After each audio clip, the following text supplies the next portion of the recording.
اور پھر رمضان میں اتنی ٹینشن کہ اللہ تعالیٰ نے اگر ہمیں 12, 13, 14, 15, 16 گھنٹے بھوکا رکھنا ہی تھا تو کھانے کے جو 2 ٹائم تھے وہ ایسے ٹائم دیے جاتے جو نیچرل ہوتے.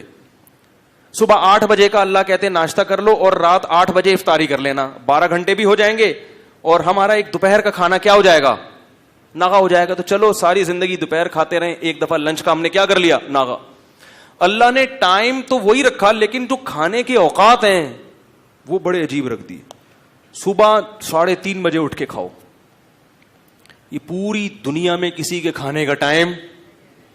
ارے بابا آپ کو کوئی ولیمے کی دعوت کرے کہ میرے بچے کی شادی ہے, ولیمہ ہے, آپ لوگ آئیں.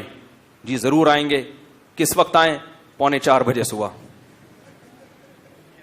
آپ بولیں گے جب یہ تم کو لڑکی والوں نے قبول کیسے کر لیا ہے بھائی؟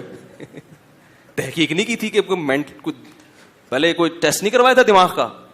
صبح کا ناشتہ ویسے تو سب لوگ رات 9 بجے کا کھانا رکھتے ہیں, چلو تم دوپہر کا رکھ لیتے, نہیں تو صبح کا ناشتہ کر لیتے 8 بجے 6 بجے فجر کے بعد.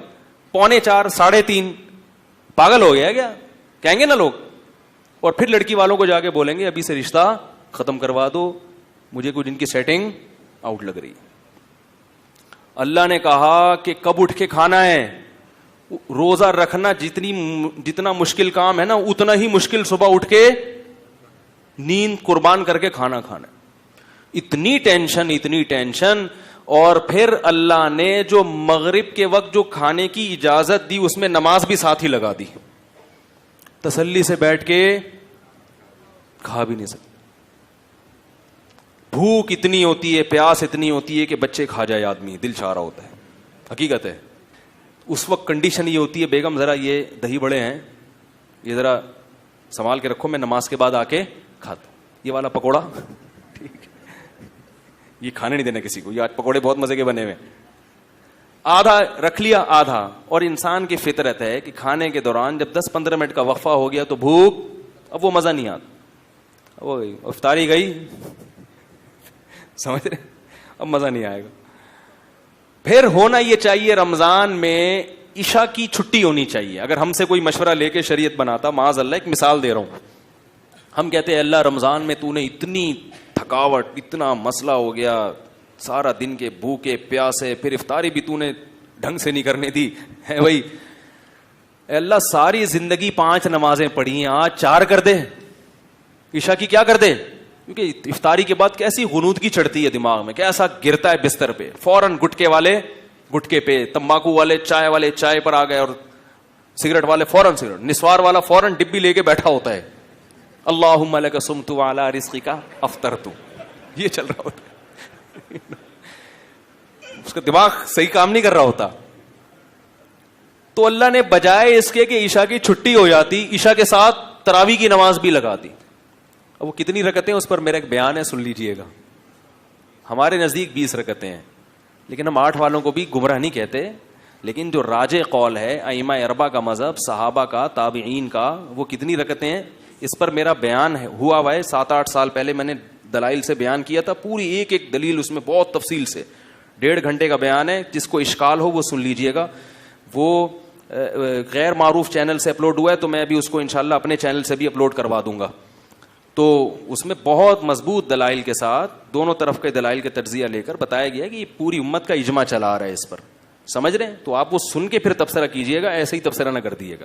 اچھا خیر, لیکن بہرحال آپ 8 پڑھیں 20 پڑھیں, اتنا بڑا مسئلہ نہیں ہے. لڑیں گے تو مسئلہ زیادہ کھڑا ہوگا. آپ کو جو سمجھ میں آتا ہے کریں, جو دوسرے کو سمجھ میں آ رہا ہے اس کو چھیڑیں نہیں, مسئلہ چھیڑ خانی سے خراب ہوتا ہے. تو ہمارے نزدیک تراویح کی جو سنت نماز ہے وہ کتنی ہے, 20 رکعتیں. یہی چاروں ائمہ کا مذہب, یہی صحابہ کا, خلفائے راشدین کا, اور یہی امت میں صدیوں سے اس پر اجماع رہا ہے. علامہ ابن عابدین نے اپنے دور میں آج سے 150-200 سال پہلے لکھا ہے کہ پوری امت میں کہیں ایک جگہ بھی ایسی نہیں جہاں 20 رکعت سے کم ہو رہی ہو تراویح. تو اجماع امت خود ایک دلیل ہوتی ہے. خیر, تو ہونا یہ چاہیے کہ چھٹی ہو جائے, لیکن اللہ نے وہاں بھی کیا کر دیا, اب کھڑے ہوئے. پھر وہ رکعتیں عام نمازوں سے بھی لمبی ہوتی ہیں, عام نمازوں سے بھی لمبی. کتنی لمبی نماز, کتنی لمبی. پھر بس صبح اٹھنا بھی ہے سحری میں.